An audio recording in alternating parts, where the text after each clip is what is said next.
It was a brisk and sunny April morning in Maine as we made our way through the northern edge of the Winthrop Lakes region to Readfield and the little hilltop village of, appropriately enough, Kent's Hill.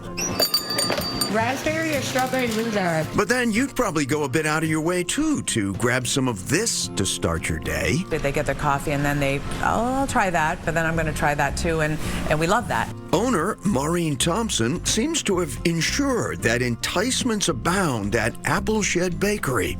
From homemade pies, breads, cinnamon rolls, and 6-layer croissants the size of small bricks, all the handiwork of self-taught head baker Andrew Taylor. This is like a monster. Yes. Croissant. Yes. I cannot get over how thick that is. Yes. You know, it's not every day you can say and point, and my compliments to the baker. They came out nice today. Oh my God, did they?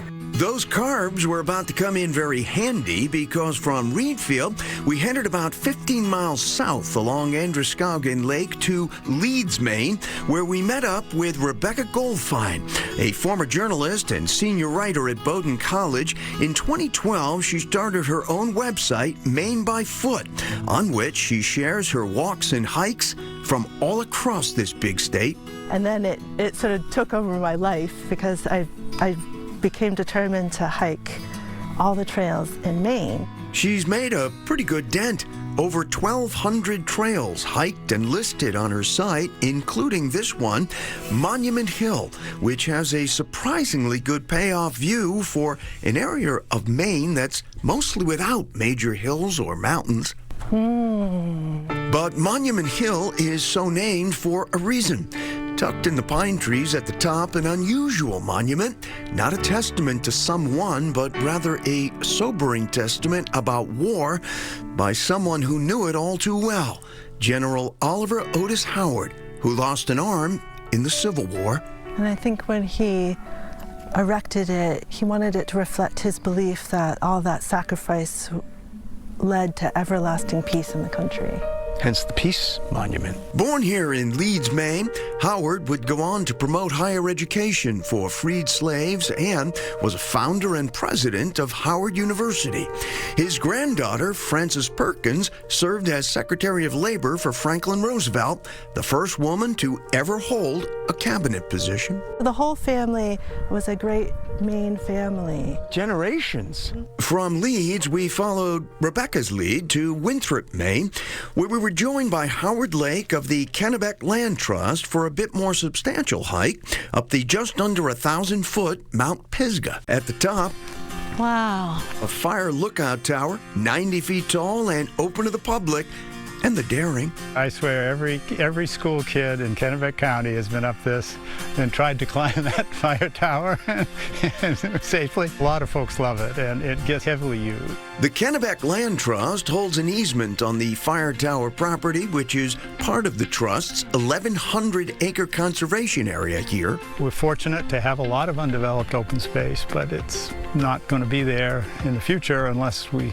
take some effort to save it. Of course, we couldn't head back down without first heading up that fire tower. Sure, a bit of a climb, but a rare, full 360-degree view on a clear and sunny day made it well worth the effort. We made one brief last stop on our Maine by Foot day. This hike was a bit unique. Located behind the Winthrop, Maine High School, a trail with 0 elevation but 100% community participation.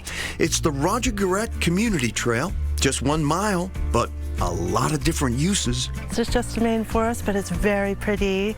And then this trail makes it open to walkers of all abilities. I would describe it as a natural, beautiful asset to this community. I use it for my classes. I have kids snowshoe out here in the winter. I've had mountain biking classes constantly being used. I love the fact that a local community decided that they wanted to give itself an amenity like this that would be accessible for everybody. Every town should do it. Right? Absolutely, because it brings people together, brings people outside, and it kind of It strengthens relationships and therefore the community. A nice way to end a day outside in Maine, on foot, with a good guide and, even better, good trails that have been preserved for future hikers too. Wow, very nice. And needless to say, making more than 1,200 walks or hikes all over the state of Maine, Rebecca Gorfine has seen some pretty amazing views. Yeah, she says the most amazing thing she ever saw on a trail, though, was in north central Maine. She's on a trail. She hears some clanging coming towards her.